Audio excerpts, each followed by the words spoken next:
నమస్తే. Welcome to Andhraprabha. This is Tejaswi. Team India young batsmen Rinku Singh కి Bharat test cricket జట్టులోనూ చోటు ఇవ్వాలని, టెస్టుల్లో ఆడే టెక్నిక్ అతడికి ఉందని భారత మాజీ బ్యాటింగ్ కోచ్ విక్రమ్ రాథోడ్ అభిప్రాయపడ్డాడు.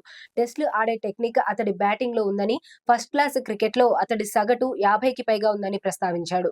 నేను నెట్స్ లో రింకు సింగ్ బ్యాటింగ్ ను గమనించినప్పుడు అతడు టెస్ట్ బ్యాటర్ కాకపోవడానికి సాంకేతిక కారణాలేంటో నాకు అర్థం కాలేదు. టీ20 క్రికెట్ లో అతడు అద్భుతమైన ఫినిషర్ గా పేరు తెచ్చుకున్నాడని నాకు తెలుసు. అయితే అతడి ఫస్ట్ క్లాస్ రికార్డును పరిశీలిస్తే 50 సగటుతో ఆడాడు. అతడు మెరుగయ్యేలా కనిపిస్తున్నాడు. కాబట్టి ఈ అంశాలన్నింటినీ దృష్టిలో ఉంచుకొని అతడికి అవకాశం ఇస్తే టెస్ట్ క్రికెటర్ గా కూడా రాణించగలడు అని విక్రమ్ రాథోడ్ అన్నారు. ఈ మేరకు ఓ జాతీయ మీడియా సంస్థతో మాట్లాడారు.